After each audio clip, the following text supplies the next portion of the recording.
Hey, Paul. Byron, how are you?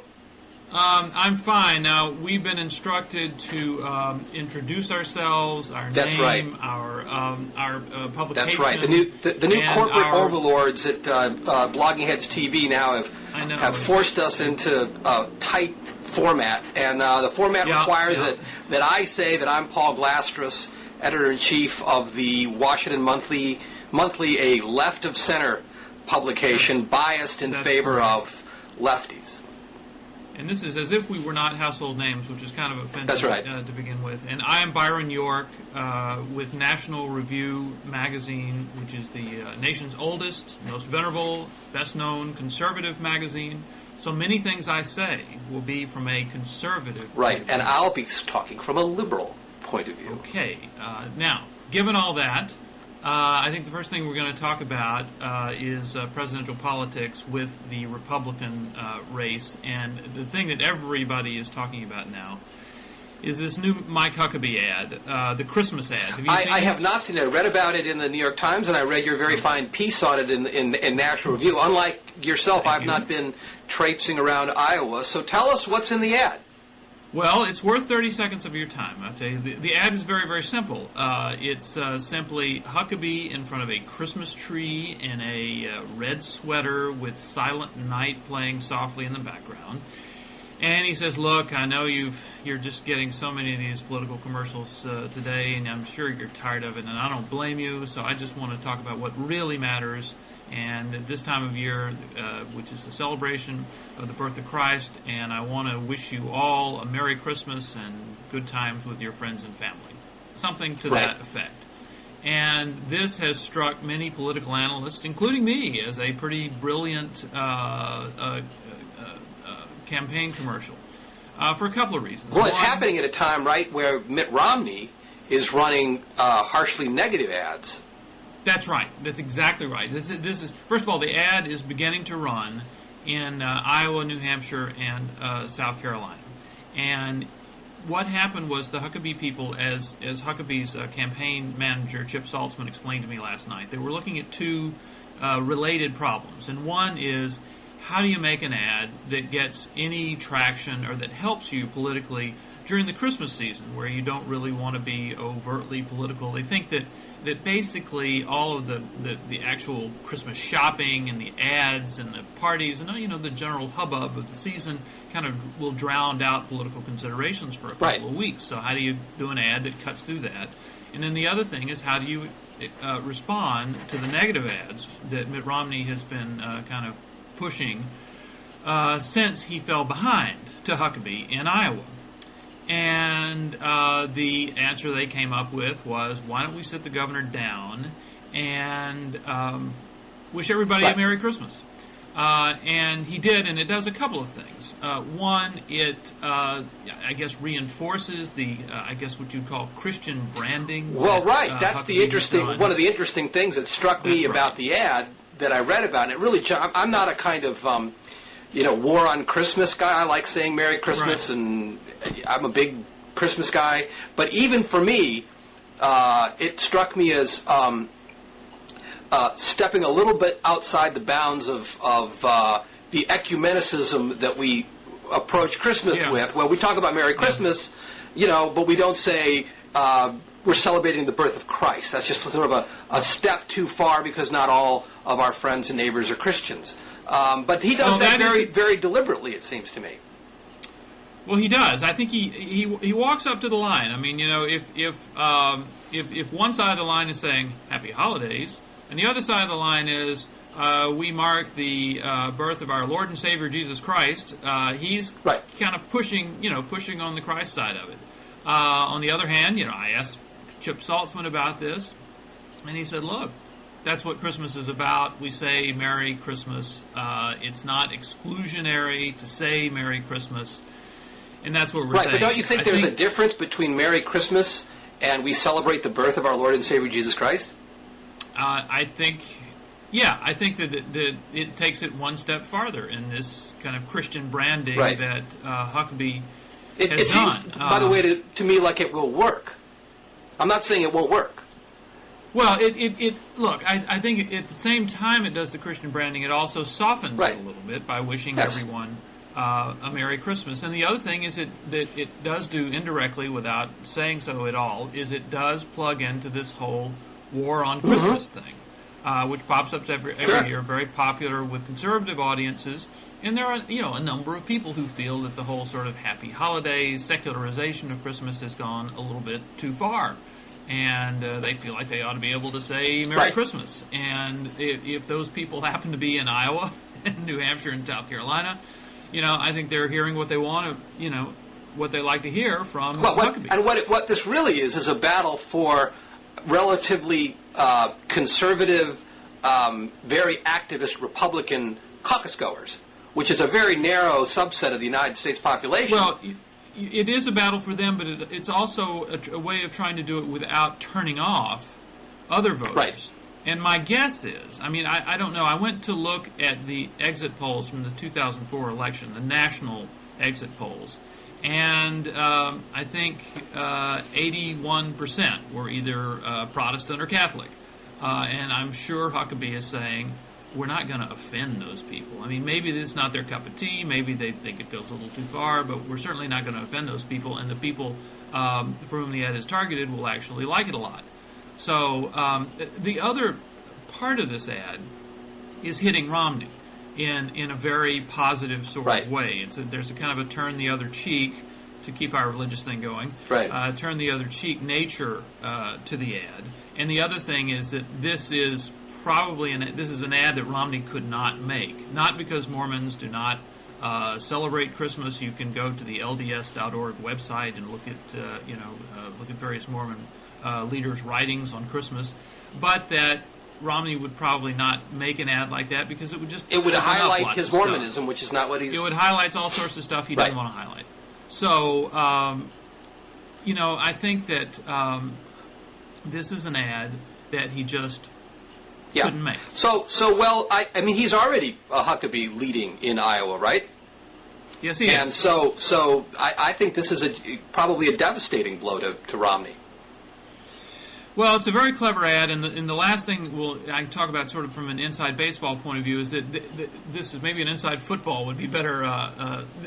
This ad, when you look at the 3 or 4 ads that Huckabee has done, the Chuck Norris ad, the Christian Leader ad, this ad, the other guys, the ads are not anything like the others.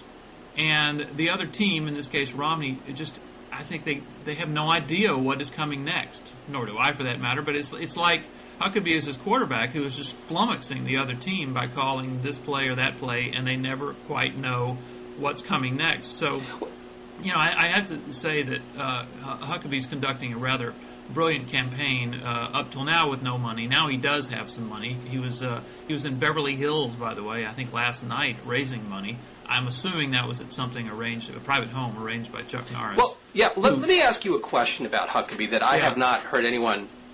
it's a theory of mine. It could be completely wrong, but here it is my theory nonetheless. And that is that, the people say, well, people didn't realize what a juggernaut Huckabee is. I'm not sure that's true. Most reporters that I know who were covering this campaign from the earliest days were impressed with Mike Huckabee and his speaking style and his genuineness. I know I was, and on this Blogging Heads TV was talking about months ago. So I think reporters understood that the man had potential, especially in a relatively weak Republican field. It seems that what happened is the voters switched. And my theory about what happened with the voters is that what you're seeing with Huckabee is a predominantly evangelical Christian vote that a couple of months ago was bottled up by the leadership of the Christian right, people like Dobson and so forth, having ignored Huckabee as somebody who wasn't right on economic issues with the Republican sort of K Street machine that they were allied with, and also was felt to be not electorally serious, not somebody who could win. And so they withheld, these leaders did, their endorsement of Huckabee and tried to figure out who among the top-tier Republican candidates, Giuliani or Romney, they could go for. Well, Giuliani was always that's off right. the table But I mean, they were struggling with one of these top tier guys, could never really decide. And eventually the rank and file, which is not very happy with the Washington leadership of the movement these days anyway, for a variety of reasons, said, to heck with you, we're going with the guy who's one of us. I think there's something to that. I would stress the bottom-up part of your theory, because, I mean, this is a battle for the hearts and minds of these people in Iowa. I think it was in the Washington Post yesterday. There was a story about how Huckabee had been helped by a network of homeschoolers. That's right. I saw that Iowa. story. And the photo inside the jump on the article was a picture of two women, and it said that one of them had made her own campaign materials. Right, Huckabee. cutting out photos and putting them on, gluing them on paper. And now this is the kind of thing that Mitt Romney has to pay people to do. This is the kind of sort of volunteer enthusiasm versus paid staffer stuff that Romney has, for all of his strengths. There's something about him that makes people a little cautious. Right. Either that he's too slick, or that he appears to want it too badly, or that he has changed his opinions a lot. There's something that makes them hesitate a little bit. And Huckabee, in the short run, I mean, nobody's voted yet, but Huckabee in the short run has been much more appealing. And I was out there, I guess, I did a piece for National Review as a cover piece in August. I went out there for the straw poll, which is really what kind of made Huckabee a viable candidate out there, because as you remember, a number of the bigwigs, Giuliani and McCain, had skipped the straw poll.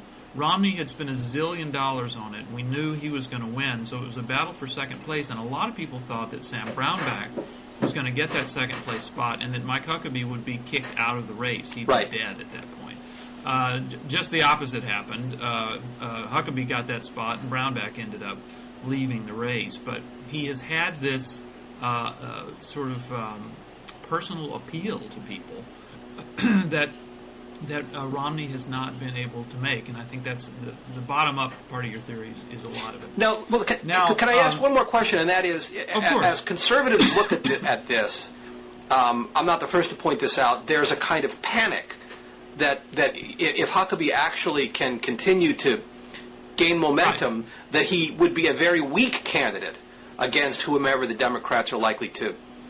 Is that something you share? Your own magazine has endorsed Romney. Right, and there has been a lot of what's now what a writer at National Review dubbed Huckabashing at National Review. Basically, I mean, a lot of it started with the Club for Growth making a pretty aggressive critique of his economic and tax record in Arkansas. Then, as he's risen in the polls and he's made more statements about foreign affairs, particularly this article in the journal Foreign Affairs, which came out this week, he's been attacked as naive and unprepared as well. This is the article that said the George W. Bush administration had an arrogant bunker mentality. And there's also the issue of him having, on the one hand, said we should have sympathy for the children of illegal immigrants and subsidize their educations, and on the other hand, he's put out a very draconian immigration policy that has won the support of the Minutemen. So it's sort of... As a matter of fact, I was out there last week, and on I believe, Tuesday of last week, he had planned a full day of activities with Jim Gilchrist, the head of the Minutemen, who had endorsed him.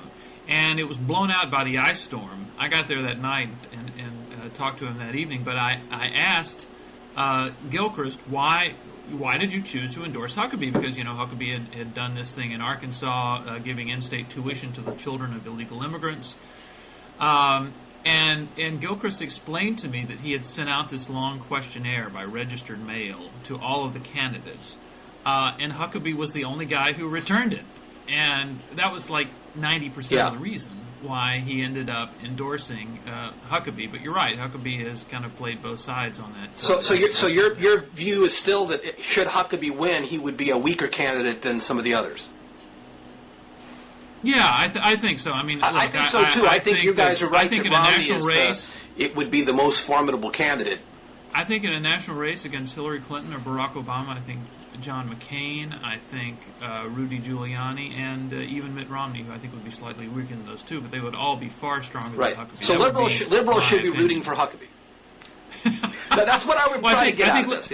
I think you have been rooting for Huckabee because he is giving heartburn to some elements of the conservative coalition. I think you probably enjoy it. Okay, well, let's flip it now, Byron. And who should conservatives be rooting for? We've got a wide-open race on the Democratic side. Yeah.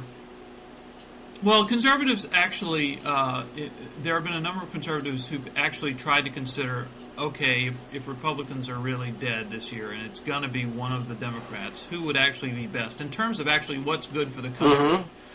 And a number of the more foreign policy-minded ones have thought that Hillary Clinton would be more tough-minded than Barack Obama and would probably be a better president for national security purposes than Barack Obama would. Now, in terms of who would conservatives root for, electorally, who would be best, I'm getting, my conventional wisdom is shifting with the other conventional wisdom. I mean, there seems to be something terrible that's happened to the Clinton campaign in the past few weeks. And Obama, there was this moment a couple of weeks ago. Obama released a TV commercial. I think it was called "Our Moment" or "Our Moment Is Now" or something like that.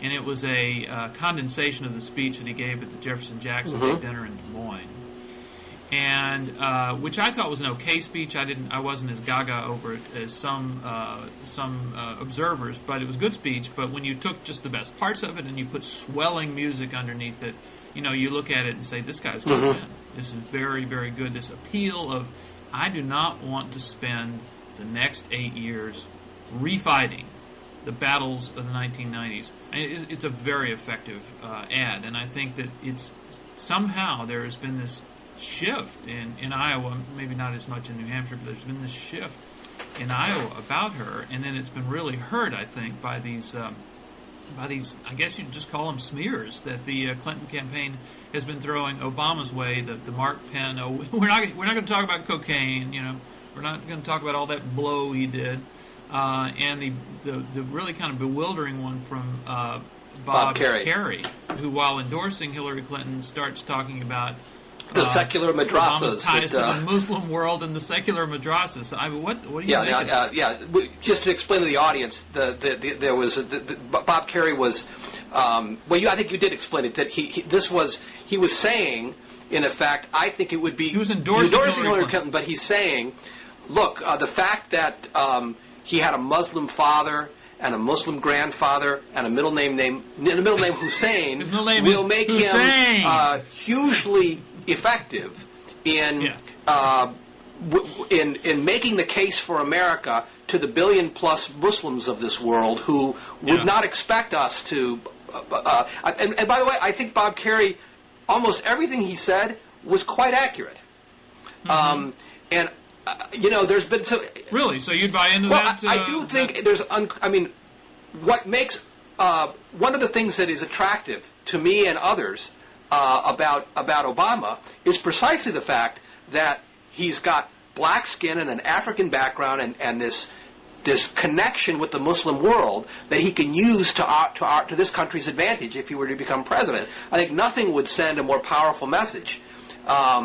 Unfortunately, what Bob Kerrey did is provide some language that Republicans will put in ads or that will become sort of untraceable email forwards that my mom and others will be getting, and that, oh my God, he's a Muslim. And I'm not of the opinion that all of this on the Hillary side was coordinated. I think obviously President Clinton is making the case that he's inexperienced and it's a roll of the dice. Right. Obviously, he's not doing. He's part of the team and is doing that very deliberately. I'm not sure what Mark Penn said was a deliberate attempt to inject the word coke. I know Mark Penn. He's not that sort of good on TV. The whole if you watch the whole episode, it wasn't Penn who wanted to be talking about the drug issue. He was trying to move off the drug issue, and Chris Matthews was hammering and hammering and hammering it. And eventually he said this thing, and I think he knows, and they probably know it was a mistake because it fed the whole story that, they're trying to smear Obama. My God, if this is a smear, it's like one little tiny bit of mud put kind of right here, right? This has been about the cleanest campaign you can possibly imagine. And Byron, you're out in Iowa. Do you see any ads that any Democrats are running that are in any way negative? I should clarify. I'm in actually Washington today, but I have been out there watching TV, and no, you don't see the negative ads. They're mostly positive for both sides. And you see, by the way, it's a more than a two-person race.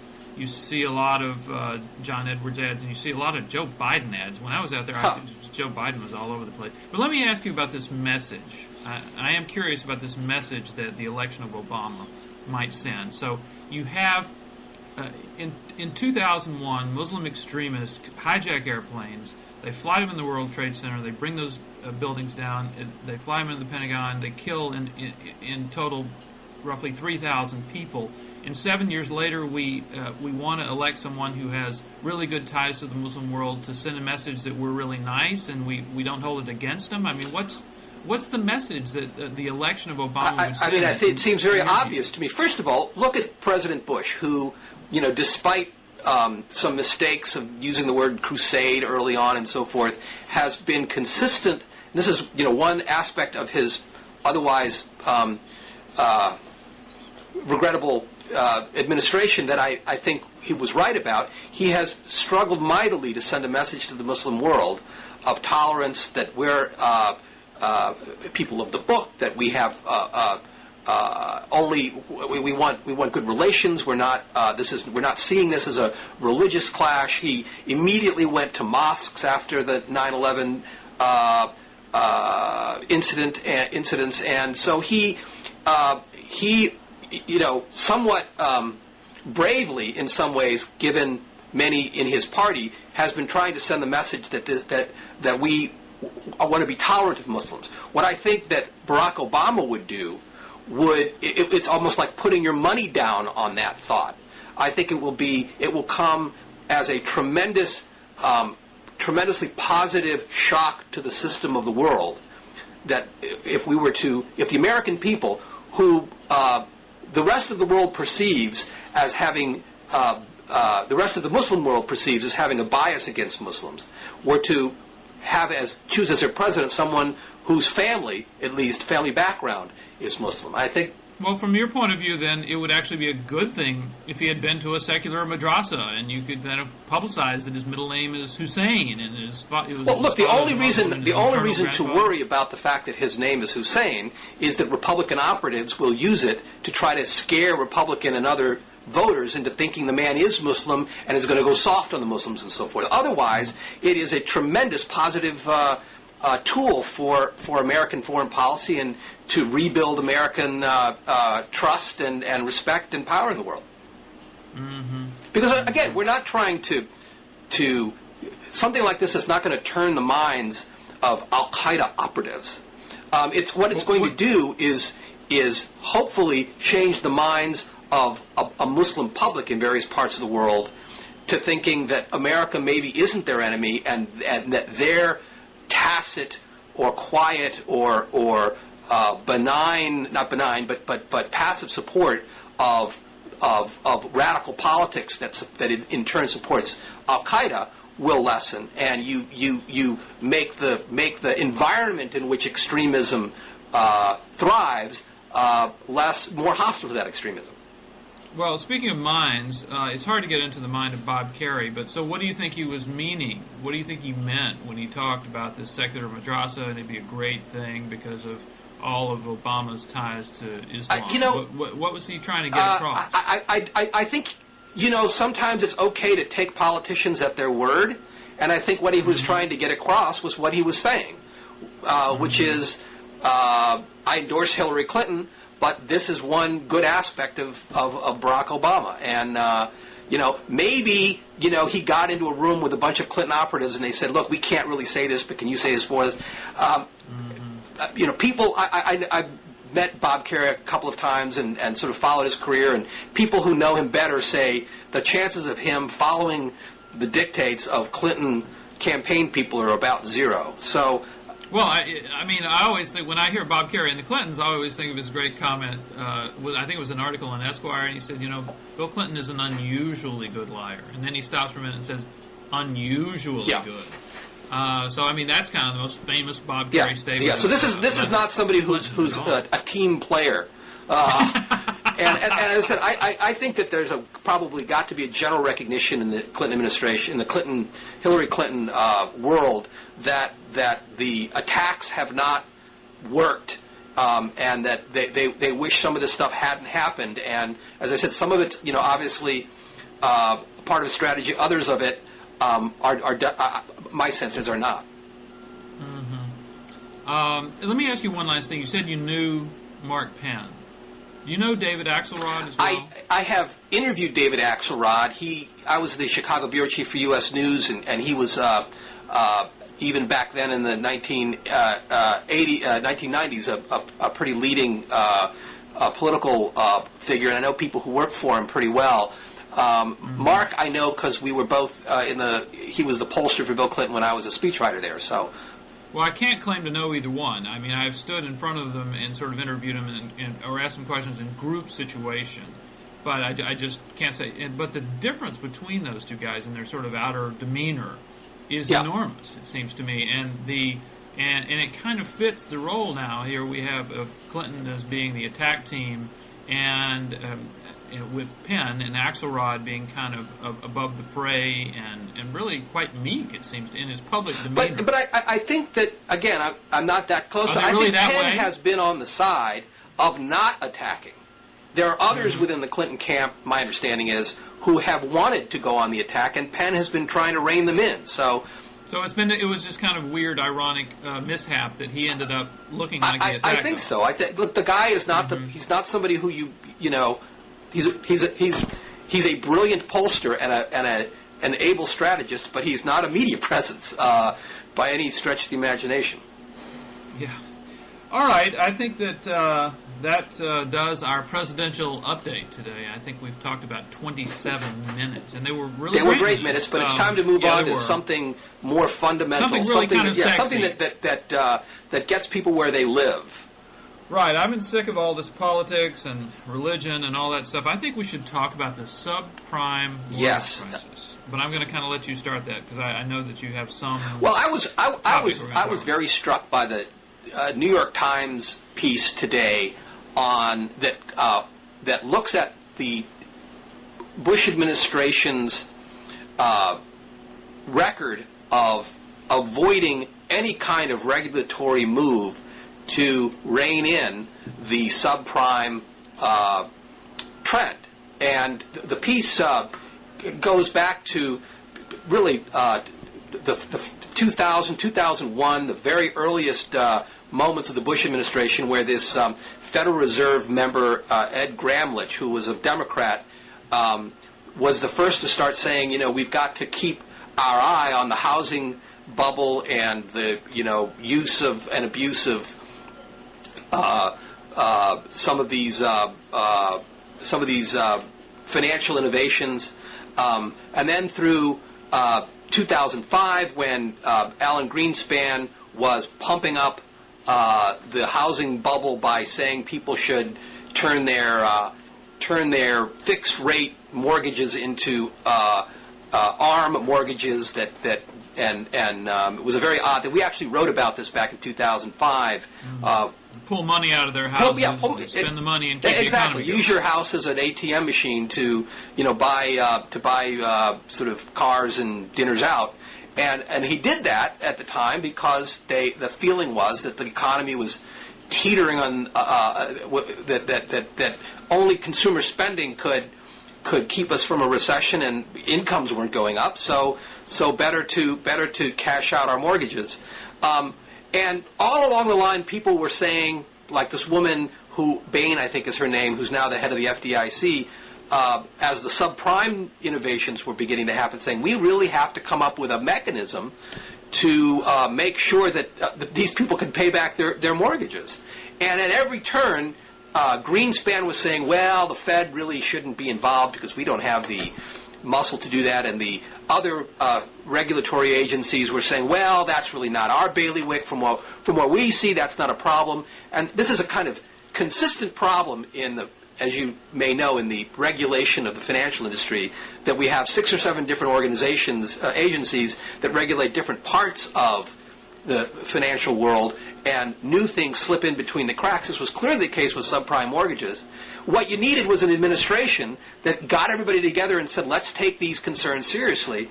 And what you had was kind of the opposite. And it's a pretty devastating piece.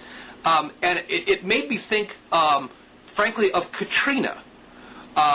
We don't have the same, massive death and destruction, but the end result is sort of the same. Millions of people are going to lose their homes because the federal government couldn't get its act together. In fact, had a policy of resisting the kinds of federal action that it would take to either keep the thing from happening or responding when it did.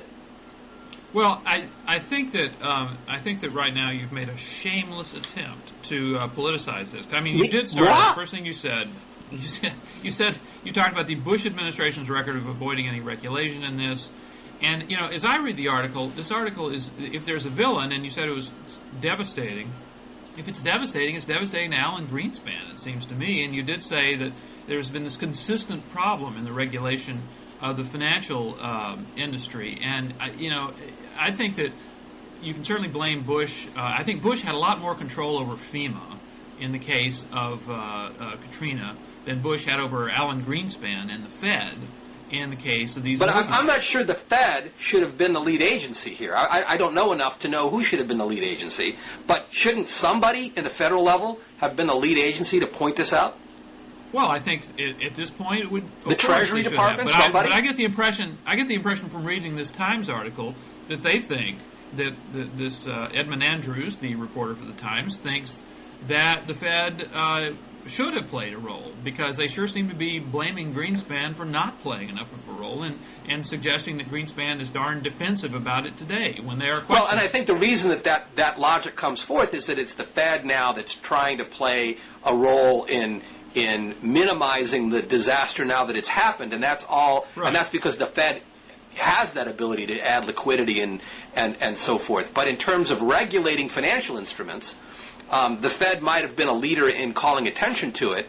But I think that the point of the article was kind of making is lots of institutions would have had to play a role to kind of create the regulatory mechanism to do something about this. And I think that Alan Greenspan was using the excuse, but it doesn't mean the excuse isn't true, that the Fed didn't have the requisite authority or personnel on its own to do something like that. That's probably true, but it's, the point is you shouldn't expect the Fed to fix this.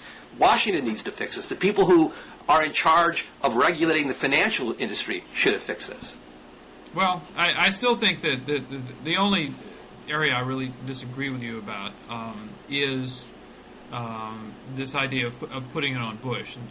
God knows lots of things can be put on Bush, but it seems to me that the article, really seemed to me to be more about the Fed here. I mean, there's no doubt that they were encouraging people in, I guess the whole height of this was 2004, right? That was kind of the peak of this stuff. They were encouraging people to get money out of their houses, keep the and to keep house prices going up, and they simply did not, which seems astonishing in retrospect. They simply did not take into account what might happen if house prices did not continue to rise. Right, and exactly. They built their models on the assumption that housing prices would continue to rise, which is, if the Washington Monthly could figure out that was not going to be the case in 2005, you'd think somebody at the federal level would have figured that out. Yes. And the other thing that comes across in this article, and you're right, I'm the one putting the political spin on it. The New York Times is, actually not being liberally biased. It's putting out the facts. I get to put in the liberal bias. That's good.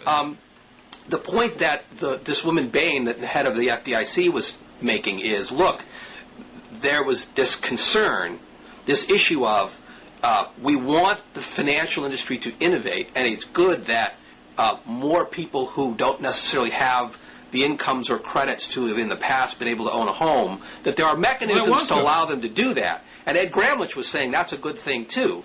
But you have to balance innovation with regulations that make sure that we're not taking too many risks. And what the Bush administration seems to have done is weighed everything on the innovation side and feared that any kind of regulation would have crushed the innovation, therefore we shouldn't do it.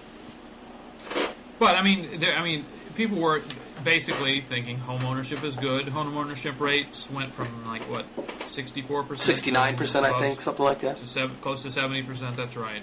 And so everybody was saying that's really, really good. And, look, I can't speak with any great expertise on this, but it seems to be... by the way, were there... and I'm actually asking this a question because I don't know the answer.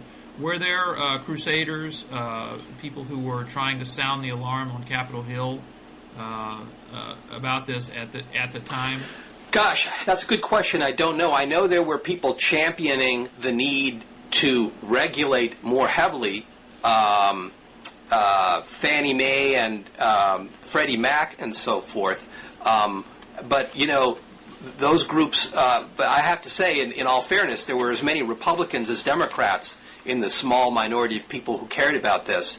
And Democrats are all wrapped up in Freddie Mac and Fannie Mae. They get good jobs there and so forth. So, boy, do they. It's a fantastic It sure is. You got that beautiful office building on Wisconsin Avenue, and you work your 9 to 5. Better than what we've got. I'll say that. And you take millions. And I mean, if you look at the compensation of Franklin Raines and Jamie Gorelick, the compensation was off the scale.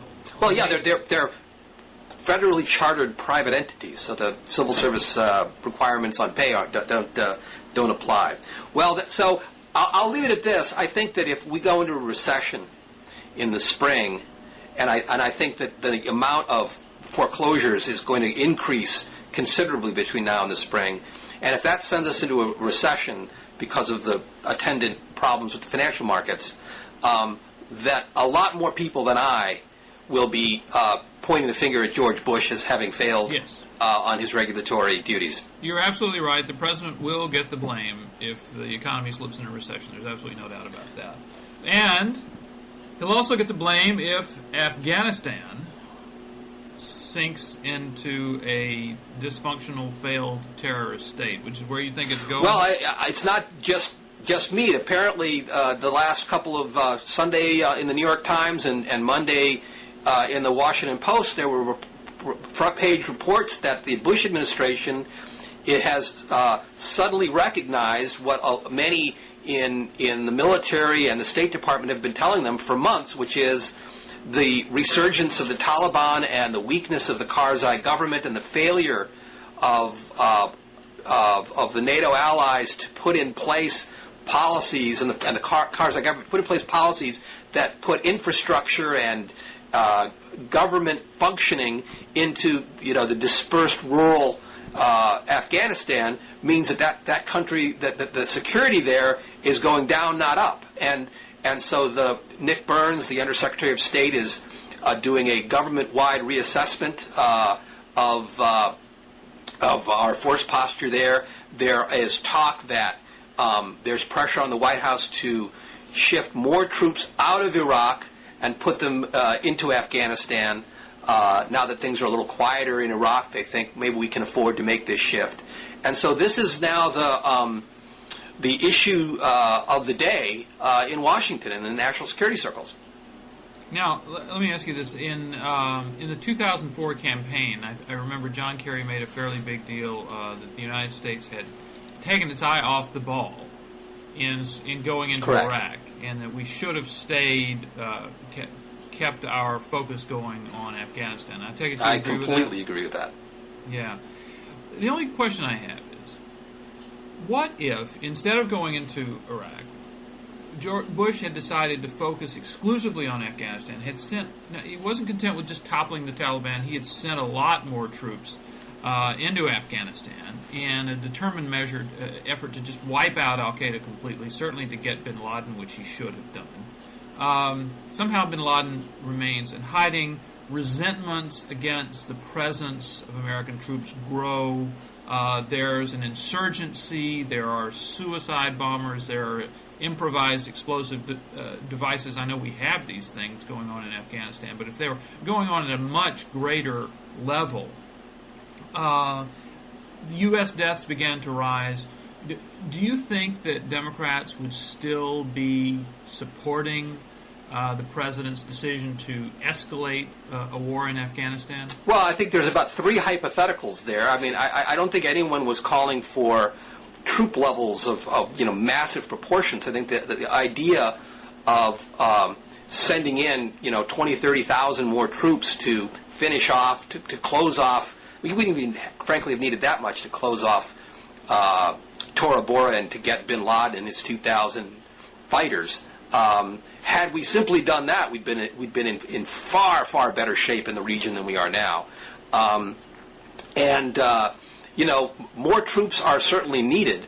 But what has been needed in Afghanistan for a long time is some kind of policy to rebuild the country, to create infrastructure projects in these far-flung villages, to connect the villages to Kabul instead of and trying to kind of knit that country together as it was much more so 20, 25 years ago, before the civil wars and so forth, the fight against the Soviets. So it's not so much a massive military presence that has ever been needed.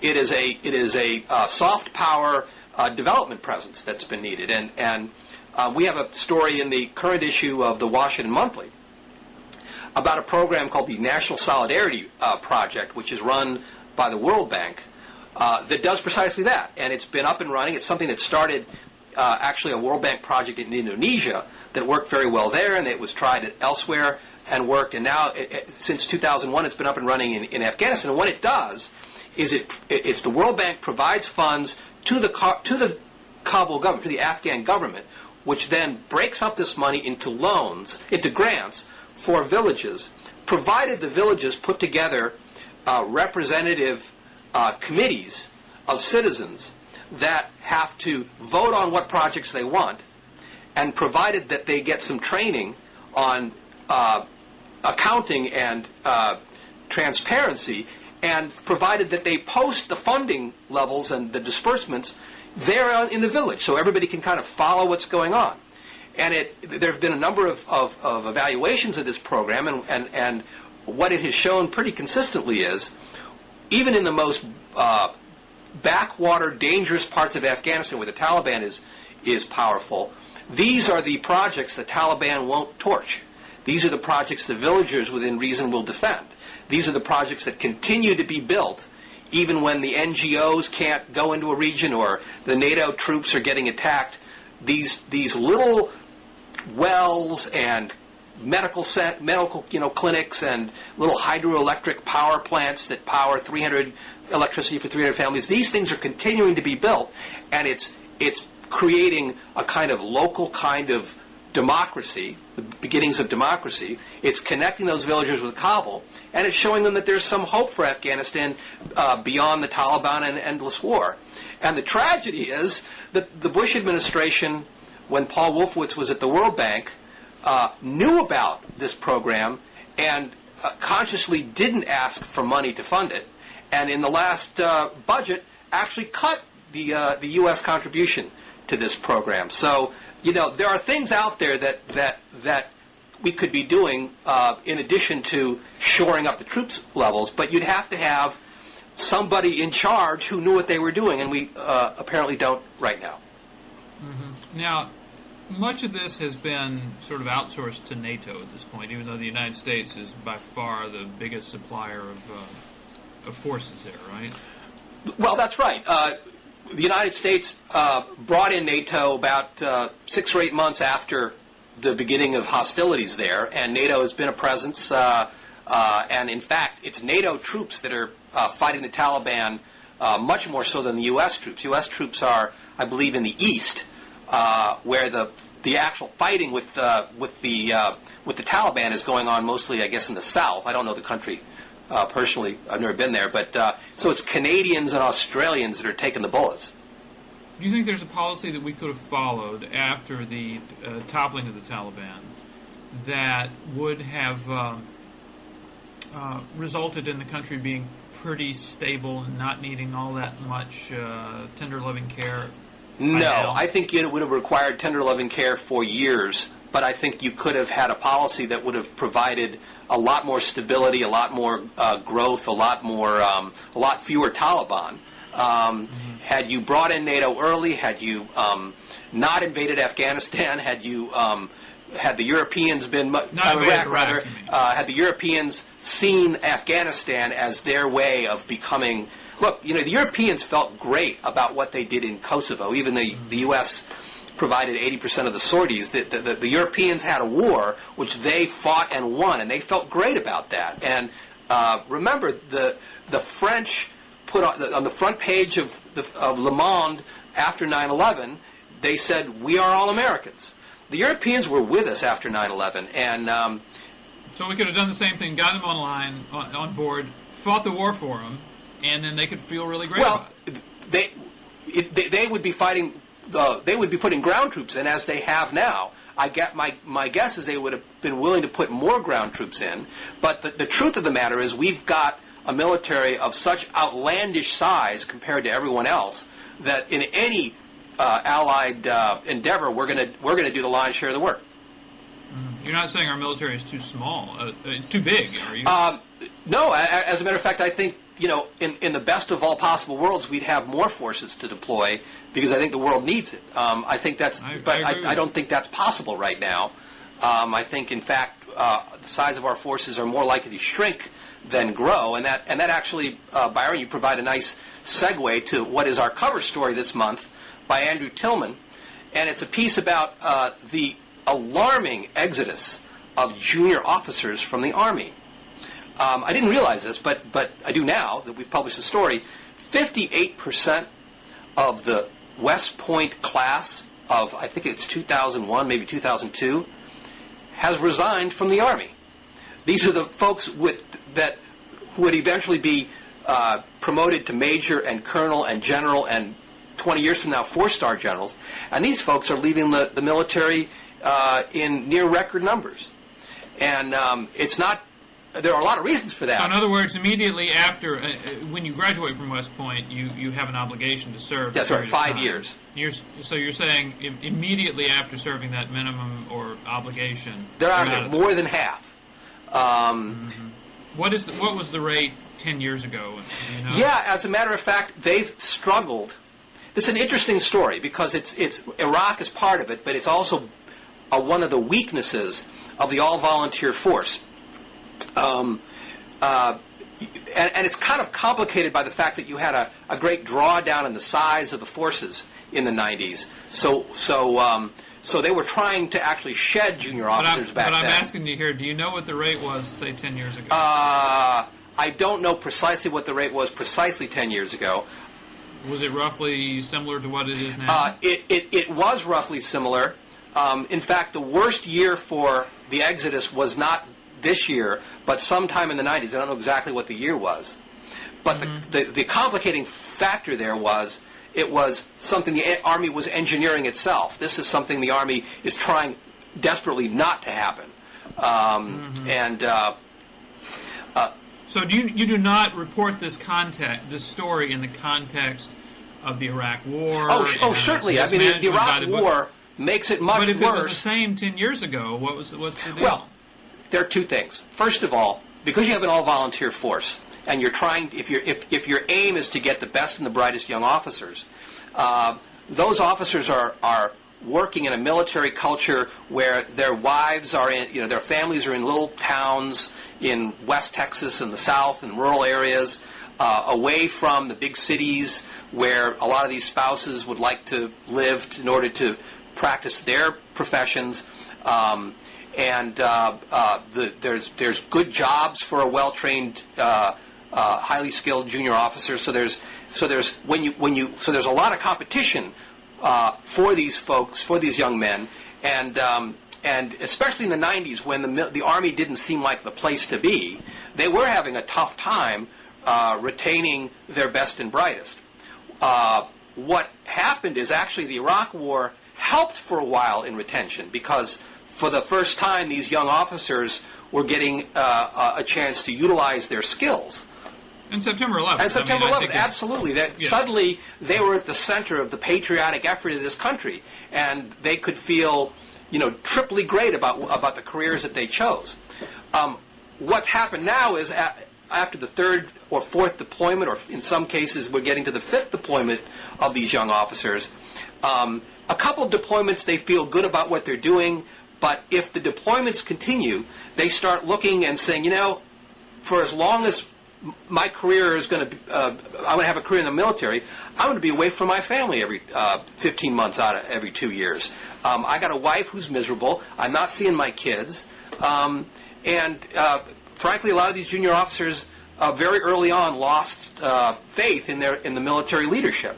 So they're leaving in droves, and they're, as long as we retain a big deployment in Iraq and also Afghanistan, it's very hard to put into place policies that can help retain these officers. What they need is a break from the deployment schedules. They need to be able to plop their family down in a safe location where they can be for a number of years and know that they're going to be there. Well, we can't afford that. We have to have these guys over there fighting.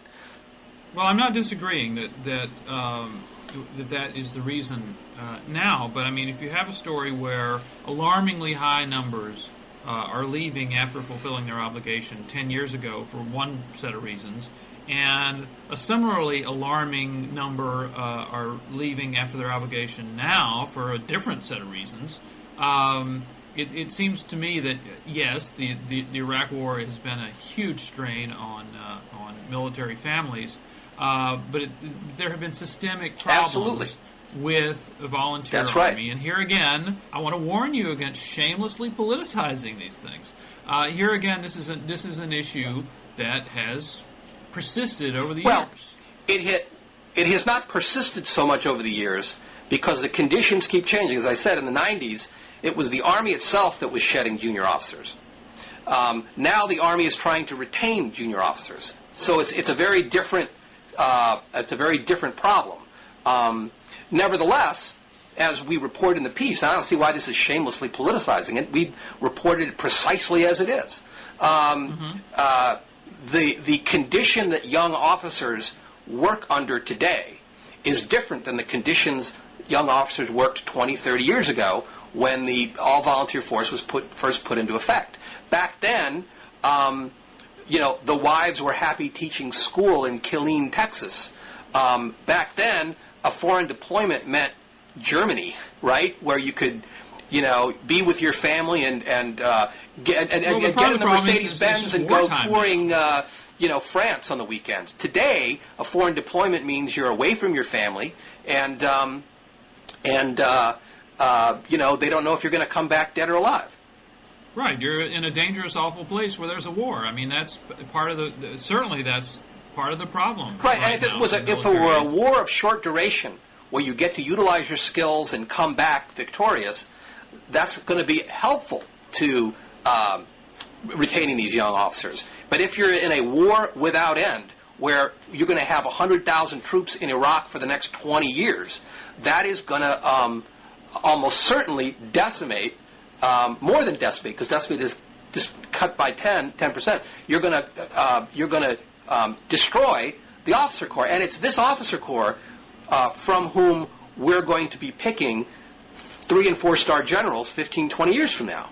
Our viewers will correct us, but isn't decimated cutting to a tenth of the former? I thought it was cutting by 1/10. Right, I think it's the other way around. I think it's cutting to like cutting 90% of it. So decimated means it's really, really devastating. But I think you're wrong, but our commenters on Blogging Heads TV will correct us. Can we go on? Our last subject, actually, today is this debate that has been It's a spinoff on the debate over the destruction of videotapes of CIA interrogations, but it's the case of this guy Abu Zubaydah, who was the logistics guy for Al Qaeda. Is the logistics mastermind of Al Qaeda, or is, in the words of a Washington Post story today, citing some FBI analysts and agents, a quote, a loudmouth and mentally troubled hotelier. Right. By that, I apparently read down in the story, he operated a safe house for, I guess, his terrorist friends. It strikes me, there are a couple of things about it. There's a debate between the CIA and the FBI about how effective or how useful the information that Abu Zubaydah gave was.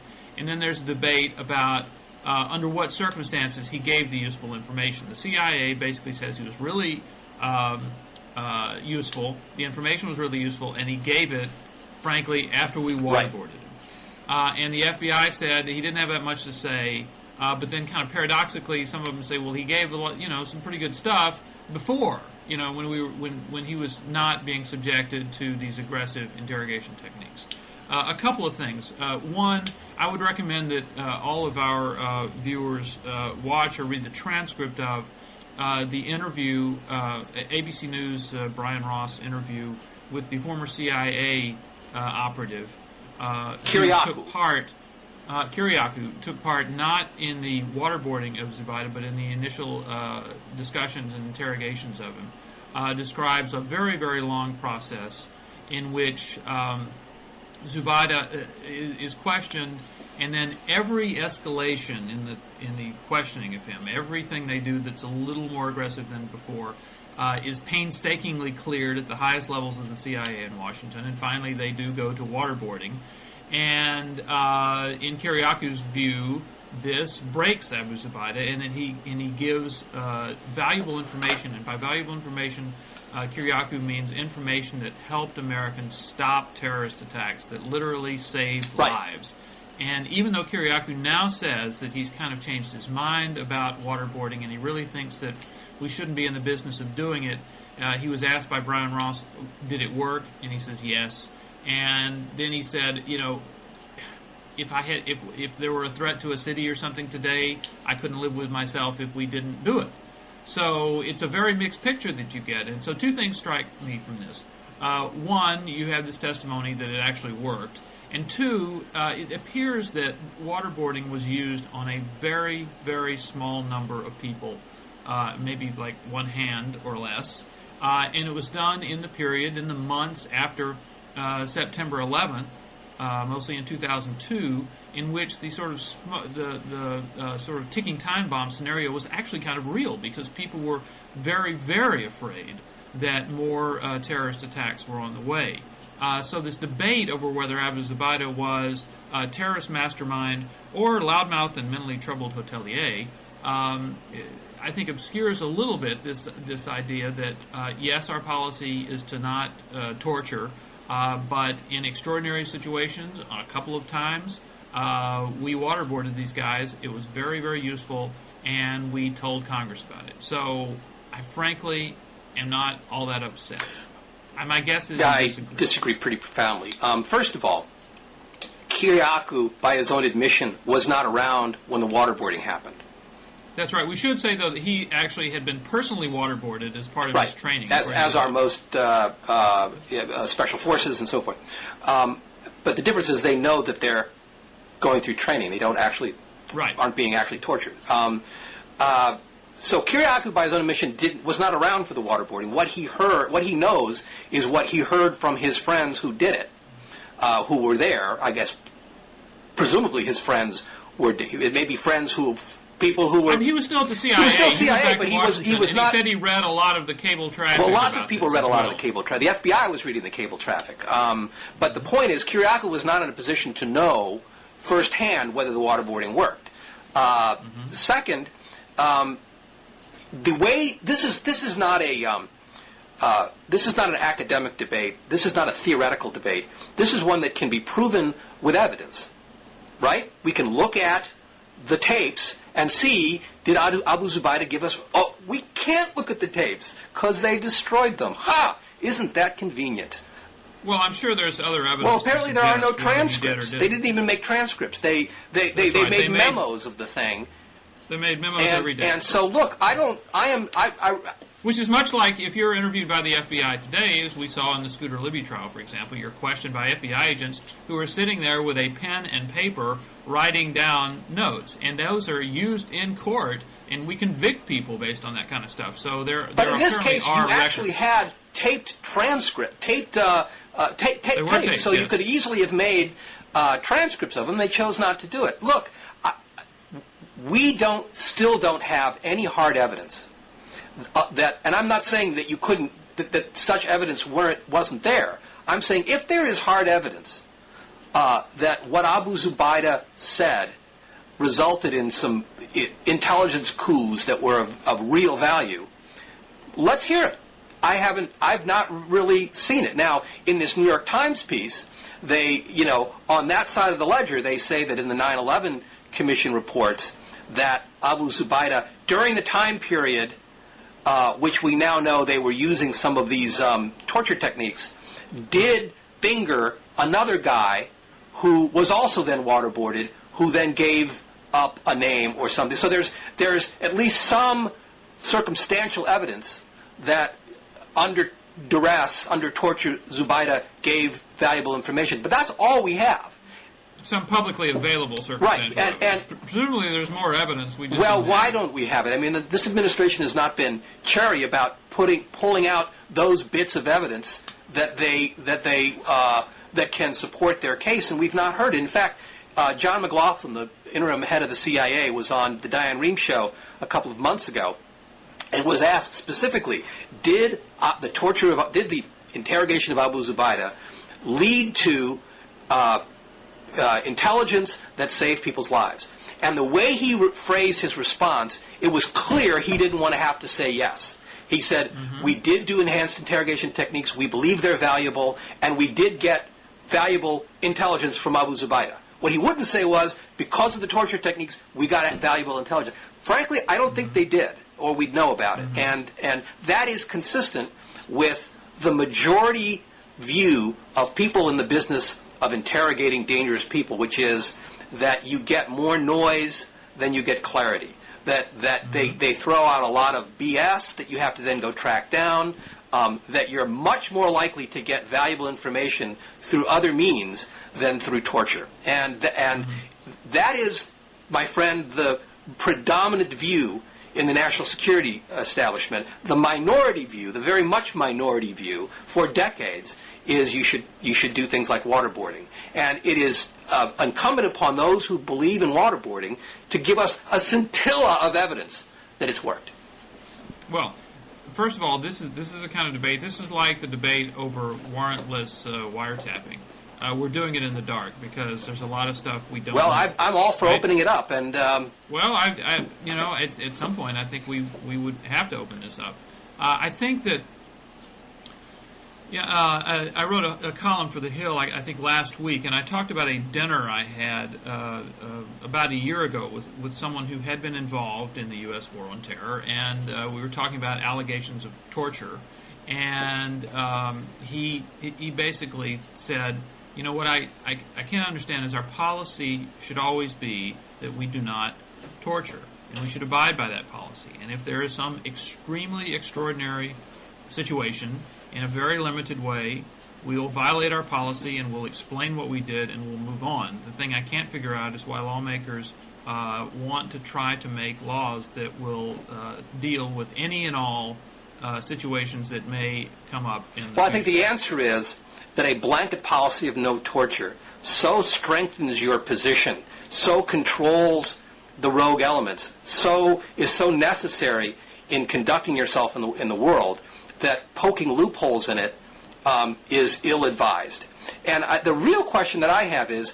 But the problem is, I sense in your argument that if I could say, you know something, Paul, I actually have the evidence right here, the waterboarding in these two situations did actually work, and this were actually unquestioned evidence, then I'm wondering if you would say, well, okay, maybe that in those circumstances, it would have been well, all right. Look, are you saying that even then we have actually done it? published, Phil Carter published a piece in the Washington Monthly back in 2003 that made pretty much the argument your friend at the dinner party made. His argument was that in very narrow circumstances, if I remember his argument, very narrow circumstances, when a president specifically approves it, that you ought to be allowed to use these techniques. And I published that piece, so I'm open to it's not that I'm not open to the argument. I guess that, let me kind of make a baseball metaphor. It is kind of an iron rule in baseball that, you use a left-handed pitcher against a right-handed batter. It's not that a right-handed batter can never hit a left-handed pitcher's balls out of the park. It's that on balance, over time, the probability is you'll win. So the argument, I think, would be not that sometimes with torture you don't get some valuable information, but that over time the way you get the most information is through other means. And the damage of torture is such that you just shouldn't go there. I'm not saying I disagree with that. I do think it's important when looking at the Kiriakou stuff to go back to those early months of 2002. And I believe we captured Abu Zubaydah in March of 2002. And you did almost have a kind of 24-like sense that there was an imminent attack. I know I was certainly afraid that there was going to be some other big attack. Yeah. People in the U.S. government who knew a lot more than I did were certainly very, very worried about it. So you did have that kind of situation in which they made the decision. And I'm very sympathetic to people. I'm very sympathetic to civil servants in these enormously high-pressure situations, having to make judgments about what they need to do to keep an imminent attack. I'm enormously sympathetic. And we can have a debate about what you do under those circumstances. What I don't understand is, years after that, you're still defending a broad policy of torture. You're still defending, not you, but the administration is defending a broad policy of torture. You're defending presidential authority to torture. They're wanting to cover all of this stuff up. And 3 years later, when under strict orders from the courts and elsewhere not to destroy the evidence of these torture events, the CIA goes ahead and destroys it anyway. You can make it. There are several issues here. The one issue, and the narrow one that I think you're bringing up, is: are there not circumstances whereby we want to free up our intelligence service to torture, where we violate our own policy? Right. And then there's the I don't think I hear you defending the need, the decision to destroy the evidence of that torture. You do not hear me defending. So. On your point, I used to be a little bit more persuadable than I am now, but I'll keep my mind vaguely open. But my point was basically is coming from, or my renewed point is coming from reading the transcript of the Kiriakou interview, and like you, I would love to know actual facts about this, because I realize there are people who say Kiriakou is wrong. So I'm not sure how far further we can go. No, it seems like our disagreement is not as profound, but in the end, profound enough. Yeah. All right. I think have we logged in our full hour here? We don't. My God, I think we're now at 68 minutes. Oh, we get a bonus for going over an hour, don't we? I think you're right. Now High Noon was only, High Noon was about 7 That's right. minutes. That's right. And this was at least as good as High Noon. At least. And it'll receive just as many plays. Absolutely. I'm sure. But with the writer's strike, I'm worried about us getting benefits from digital reproduction. Well, we'll have to talk to Bob about that. That is another issue. So anyway, it was I greatly enjoyed it. Same here. And let's do it Merry again Christmas. soon. And I think we'll Merry Christmas to all. And we will talk. Take care, later. Byron. Bye-bye.